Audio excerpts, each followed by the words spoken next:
باباها چرا انقدر به ماها بد میکنین، ظلم میکنین؟ آخه این تقصیر ما نیست که خدا مامانو از ماها گرفت.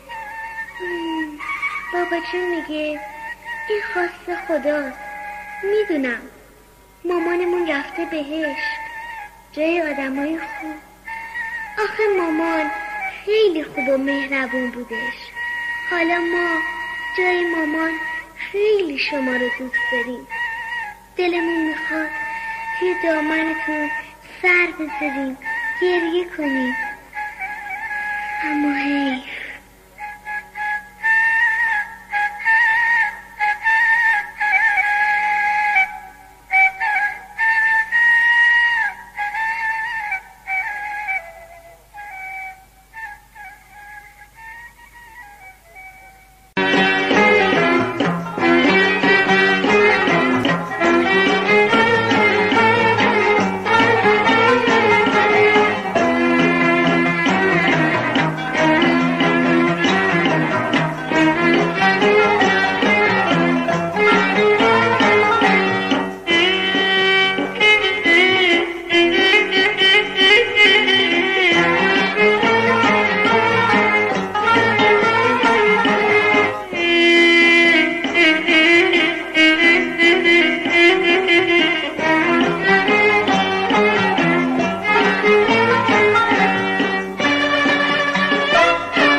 شنیدنش میارزه. شما مگر یتیم توی خونتونه بدونین، اگر دلش رو بشکنین عرش خدا میارزه. زن بابای بد من آتیش زده به جونم، غم گلومو گرفته نمیتونم بخونم. زن بابای بد من آتیش زده به جونم، غم گلومو گرفته نمیتونم بخونم. قصه نخور خدا تماست رو ازش میگیره، به دردی مبتلا میشه، دل میکنه میمیره، دل میکنه میمیره.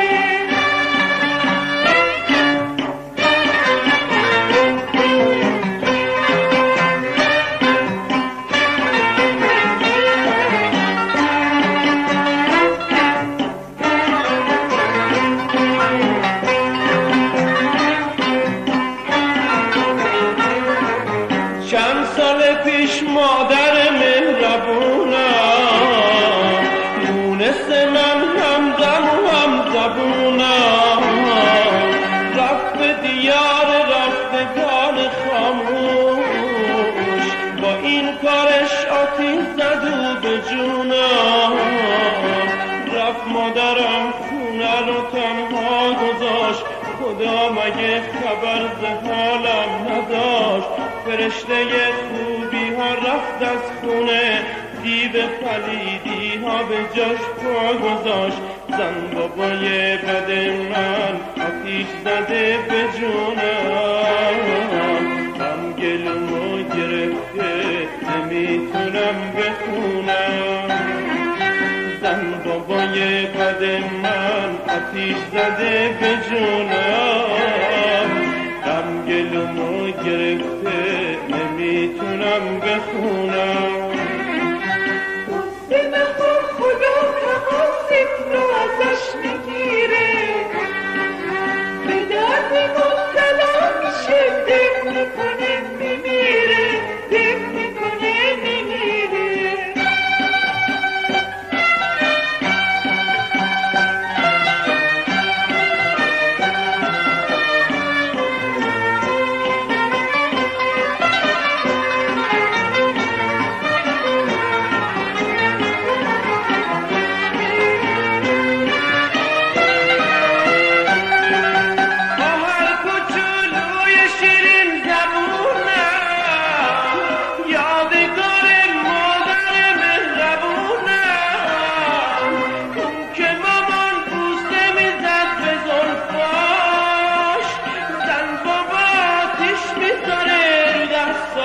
زن بابا کش میذاره رو دستاش رفت مادرم خونه رو تنها گذاشت خدا مگه خبر ز حالم نداشت فرشته خوبی ها رفت از خونه دیو پلیدی ها به جاش پا گذاشت زن بابای بد من آتیش زده به جونم هم گلومو گرفته نمیتونم بخونم زن بابای بد من آتیش زده به جونم هم گلومو گرفته نمیتونم بخونم قصه نخور خدا تقاصد رو ازش میگیره به درد مبتلا میشه دق میکنه میمیره دق میکنه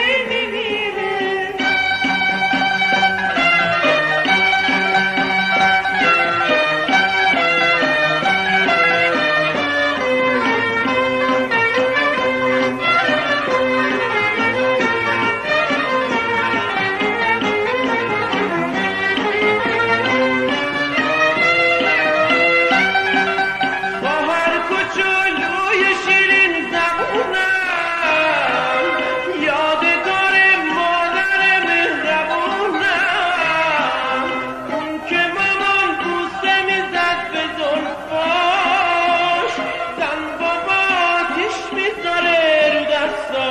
زن بابا آتیش میذاره رو دستاش رفت مادرم خونه رو تنها گذاشت خدا مگه خبر ز حالم نداشت فرشته خوبی ها رفت از خونه دیو پلیدی ها به جاش پا گذاشت زن بابای